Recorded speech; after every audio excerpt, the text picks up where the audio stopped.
కలిగే సందడి, నాలో కలిగే సవ్వడి, హృదయాలు స్పందించే వేళ ఈ వేళ కురిసింది నవ్వుల వాన.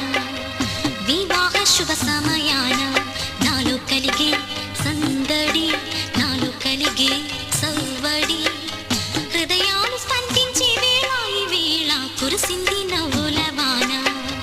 వివాహ శుభ సమయాన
పరిణయ శుభవేళ స్వాగతం, నవవరుడా స్వాగతం.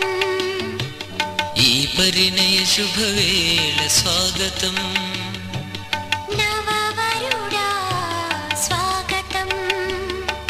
సంధించను నీ సతిన్ అందుకోను మా స్వాగతం. సంధించను నీ సతిన్ అందుకోను మా స్వాగతం.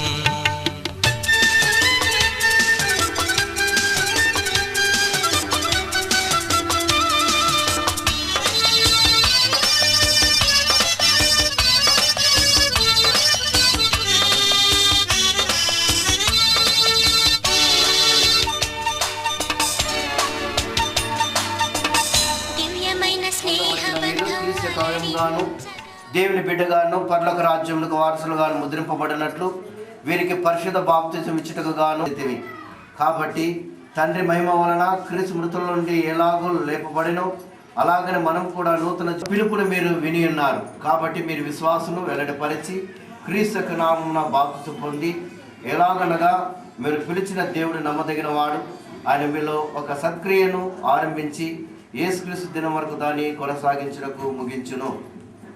అమ్మ సంతోషిని, ఇప్పుడు నువ్వు వివాహం చేసుకోవడానికి సిద్ధపడి వచ్చావు. ఈ వివాహంలో వినడమ్మా, ఈ వివాహంలో జరిపింపబడాలంటే మొట్టమొదటిగా బాప్తిసం పొందిన వారుగా ఉండాలి. ఇది దేవుని యొక్క సంఘ ఆచరణ. ఇప్పుడు కొన్ని ప్రశ్నలు నేను అడుగుతాను, దానికి నాకు జవాబు చెప్పాలి. ఎందుకనగా వివాహమైన తర్వాత ఎలా ఉండాలంటే ఒక క్రైస్తవ బిడ్డగా ఉండాలి. దాని కొరకే నిన్ను ప్రత్యేకంగా ఇప్పుడు పిలిపించి క్రైస్తవ బిడ్డగా సంఘ క్రమశిక్షణ ప్రకారంగా, భారతదేశ చట్ట ప్రకారంగా, క్రైస్తవుల యొక్క పద్ధతి ప్రకారంగా నీకు బాప్తిసం ఇప్పుడు ఇవ్వడానికి మేము సిద్ధపడినాం. ఈ బాప్తిసం అనేది ఒక వారం ముందు తీసుకోవాలి. నువ్వు బాంబేలో ఉన్నావు కనుక రాలేకపోయినావు కనుక నిన్న సాయంత్రం ఇవ్వాలనుకున్నావు. నేను సాయంత్రం వస్తాను అనుకుంటే ఒకేసారి బాంబులోనే గాలి వాళ్ళంతా కింద పడబెట్టినాం. సరే, ఈ సమయంలో దేవునికి బిడ్డగా నేను చేర్చుకుంటున్నా. ఈ సమయంలో ఒక చిన్న మాట నేను అడుగుతాను. యేసు స్వామి మీద నీకు నమ్మకం ఉందా? సరే, ఇప్పుడు ఈ బాప్తిసం ఇచ్చిన తర్వాత విగ్రహారాధన అన్నింటినీ మానుకోవాలి. దేవుని ఆలయానికి క్రమశిక్షణతో రావాలి. ప్రార్థించడము నేర్చుకోవాలి. కాబట్టి ఆ పద్ధతి ప్రకారం విగ్రహ పూజను, సాతాన క్రియలను అన్నింటినీ విసర్జించుతున్నావా? చెప్పాలి. నువ్వు Telugu or English or Hindi అన్ని మాట్లాడు. ఏ భాష కంటే ఆ భాషనే మాట్లాడు. దురాశ తదితర శరీర పాపేచ్ఛలన్నింటినీ విసర్జించుచున్నావా? తండ్రి, కుమారుడు, పరిశుద్ధాత్మ ఒకటే దేవుడిని నమ్ముచున్నావా? కాబట్టి మన అన్నింటినీ నడుచుకుందువా? ఓకే. బిడ్డగా అంగీకరించి వివాహంకు వచ్చిండగా ప్రభా నీ చిత్తానుసారంగా ఈ బిడ్డను ప్రభా సంఘములో ఒక అవయముగాను పరలోక రాజ్యానికి వారసురాలను చేర్చుకున్నకై మేము ఈ బాప్తిసం ఇచ్చుచున్నాం. బిడ్డలు ఏదైనా దోషములు తప్పులను క్షమించి బిడ్డను చేర్చుకుని దీవించమని మా ప్రభువైన యేసుక్రీస్తు ద్వారా వేడుకొనుచున్నాము తండ్రి. ఈ యొక్క సమయంలో తండ్రి యొక్కయు కుమారుని యొక్కయు పరిశుద్ధాత్మక నామమున ఈ బిడ్డకు ఈనాటి నుండి ఈ బిడ్డ సంఘంలో చేర్చబడి సంఘంలో ఒక అవయముగాను పరలోక రాజ్యానికి వారసులుగాను ఉండలాగన ఈ యొక్క శిలువ గుర్తు ద్వారా ఈ బిడ్డను సంఘంలో చేర్చుకుంటున్నాం. దేవుడి బిడ్డను దీవించి బలపరిచి ఆశీర్వదించి నడిపించుగాక. ప్రేమగల మా ప్రభువా, జరిగిన బాప్తిసం కార్యక్రమం ముందుగా నడిపించని, జరుగుతున్న వివాహంలో ముందుగా నడిపించి మీరు సంతోషిని దీవించి బలపరిచి నీకు సాక్షులుగా ఉండలాగా దీవించమని మా ప్రభువైన యేసుక్రీస్తు ద్వారా వేడుకొంచున్నాము తండ్రి. తండ్రి, కుమార, పరిశుద్ధాత్మ సదాకాలం తోడై నడిపించుకున్నాము.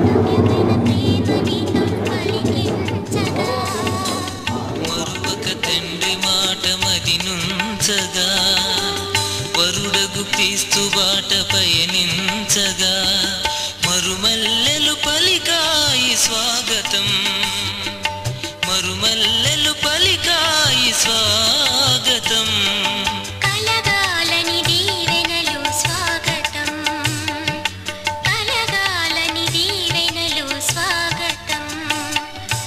ఈ పరిణయ శుభవేళ స్వాగతం, నవవధువా స్వాగతం, ఈ పరిణయ శుభవేళ స్వాగతం. నవవధువా స్వాగతం. సంధించను నీ పతిన్, అందుకోను మా స్వాగతం. సంధించను నీ పతిన్, అందుకోను మా స్వాగతం.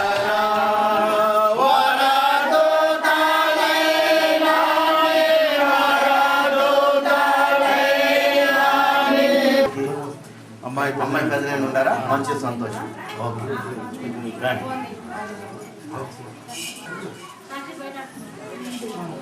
ఇక్కడున్న వీరిద్దరు పరిశుద్ధ స్థితిలో జతపరుచులకు వచ్చిన్నారు.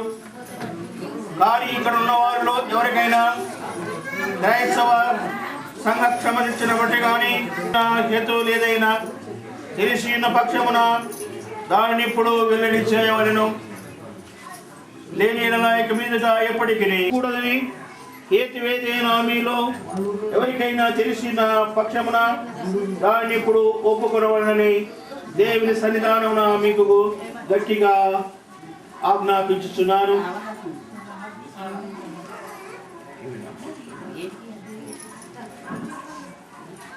సర్వశక్తి మిక్కిలి కనికరముల తండ్రి, నీ సహాయము లేనిది మేమేమియు ఏదియు యోగ్యము చేయనేరము. నీవు వ్యక్తులను నీ సంకల్పానుసారంగా జతపరచుటకు తీసుకొచ్చి ఉన్నావు. నీ కృపా ప్రసాదము వలన వీరిని సౌభాగ్యవంతులుగా చేసి నీ పక్షమునందు వీరు వివాహం ఒప్పందములో ప్రవేశించినట్లును వీరు చేయున్న ప్రమాణములను వాస్తవముగా నిలుపుకున్నట్లును గ్రహించుమని మా ప్రభువైన యేసుక్రీస్తు ద్వారా వేడుకొనుచున్నాము. ఆమేన్. మీరు సంతోషమైన వీరిద్దరు కూడా జతపరచడానికి దేవుడు వీళ్ళు తన తండ్రిని విడిచిపెట్టి ఉండక ఏక శరీరంగా ఉందరు కాబట్టి దేవుడు జతపరచిన దాన్ని మనుషుడు వేరుపరచకూడదని వారితో చెప్పాను. ఈ కారణాన్ని బట్టి వివాహాన్ని ఎవరు సులకనగా కానీ అనాలోచితంగా కానీ పూనుకొనకూడదు, కానీ తగిన మాన్యతతోనూ పూనుకొనవలెను. వివాహం యొక్క ఉద్దేశంలో ఏమనగా పరిచి యుక్తంగా ప్రయోగించినట్టు వివాహం నిర్ణయింపబడినది. మూడవదిగా కుటుంబంలో పిల్లలు జన్మించి దేవుని మహిమార్థము. నాలుగవదిగా వివాహం ఘనమైనదిగా ఎంచడం ద్వారా సాంఘిక స్థితికి స్థిరమైన పునాదిగా ఏర్పాటైనది. ఇది నిర్ణయింపబడినది. మీ ఇద్దరికి ఇమానియేల్ అను నీవు మేరీ సంతోషిని నీ యొక్క స్త్రీని నీ భార్యగా మేరీ సంతోషిని అను నీవు ఇమానియేల్ నీ పురుషుని నీ భర్తగా చేసుకొని ఇతని మట్టుకు హత్తుకొని ఉందివా? మాటలతో చెప్పాల ఉందును. ఓకే. ఈ సమయంలో ఈ స్త్రీని ఈ పురుషునికి ఇచ్చేవారు.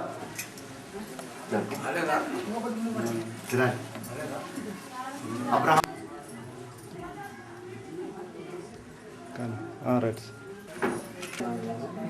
మీరు సంతోషిని అని నిన్ను ఇది మొదలుకొని జీవితాంతరం వరకు దేవుని లేమికైనను వ్యాధి అందును ఆరోగ్యమందును నిన్ను ప్రేమించి సంరక్షించుటకై నా భార్యగా చేసుకునిచున్నాను. ఈ చొప్పున జరిగింతునని ప్రమాణము చేయుచున్నాను.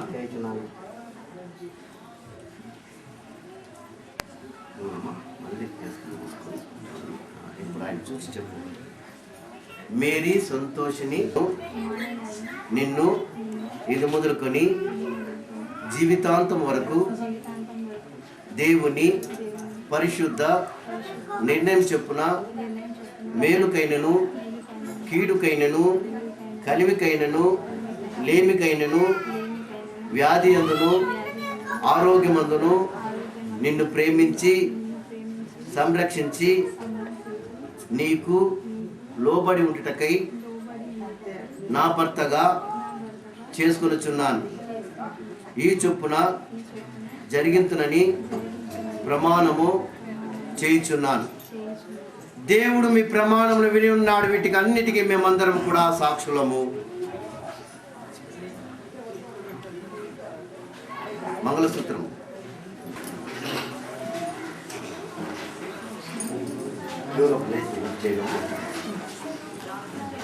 చెప్పునైనా అందరికీ చాటాడు. మామకి అత్తకి నాన్నకి సరే సరే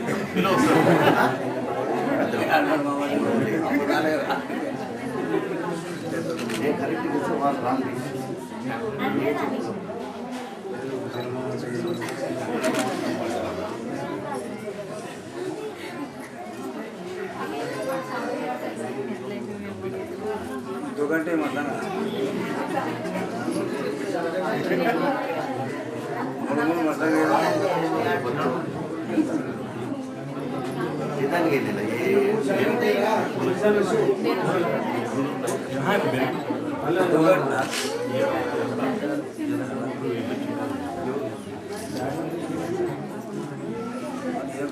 కొంచెం అట్లా పట్టుకొని ఇటు చూడమ్మా, కొద్దిగా ఇటు చూడమ్మా సార్. నేను చెప్పినట్లు నువ్వు చెప్పాలి. కొంచెం నేను నీకు ధరింప చేయించున్నాను మరియు నా శరీరంతో నిన్ను గణపరిచి నా ఆస్తి అంతటిలో నిన్ను వాళ్ళ భాగస్రాలునిగా చేయించున్నాను. శరీరంతో నిన్ను గణపరిచి నా ఆస్తి అంతటిలో నిన్ను వాళ్ళ భాగస్సునిగా చేసుకొనుచున్నాను. ఇద్దరు చేయి పట్టుకున్నట్లు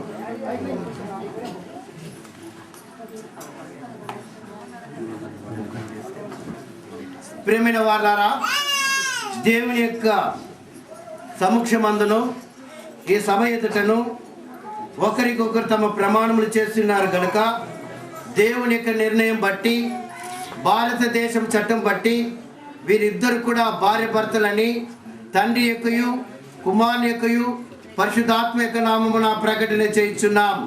కాబట్టి దేవుడి జతపరిచిన వారిని మనుషుడు వేరుపరచకూడదని దేవుని వాక్యములో చెప్పబడి ఉన్నది. ఆమేన్.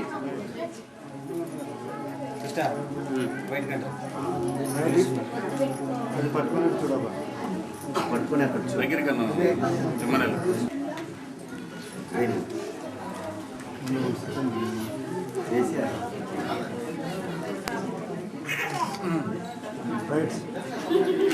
కొంచెం స్మైల్ ప్లీజ్.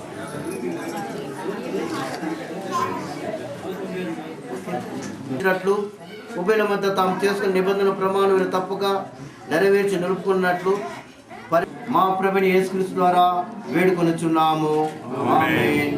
తండ్రి అయిన దేవుడు, కుమారుడైన దేవుడు, పరిశుద్ధాత్మైన దేవుడు మిమ్మల్ని ఆశీర్వదించి సంరక్షించి కాపాడును గాక. మిమ్మల్ని తన అనుగ్రహంతో కటాక్షించి పరమందు మీరు నిత్యం పొందుటకై ఇహలోకమందు అనుకూల కాలం గడుపునట్లు ఆత్మ సంబంధం ప్రతి దీవులతోనూ వరములతోనూ నింపి కాపాడును గాక. కూర్చోండి. మరియు దేవుడైన యెహోవా నరుడు ఒంటరిగా ఉండటం మంచిది కాదు, వానికి సాటి అయిన సహాయమును వాని కొరకు చేయుదుననుకొనెను.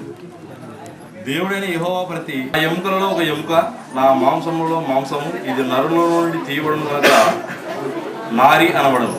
కాబట్టి పురుషుడు తన తండ్రిని తన తల్లిని విడిచి తన భార్యను హత్తుకొనెను, వారు ఏక శరీరమై ఇందురు. దేవుడి వాక్యం తీసుకు. ఎందుకంటే వివాహం అనేది చాలా పరిశుద్ధమైనది, చాలా ఘనమైనది. ఆ వివాహము జాతి మత కుల భేదాలు లేకుండా అందరూ కూడా ఈ వివాహాన్ని చాలా ఘనంగా చేస్తారు. వివాహము ఎలా మొట్టమొదటిగా జరిగినదో తెలియచేయబడినది.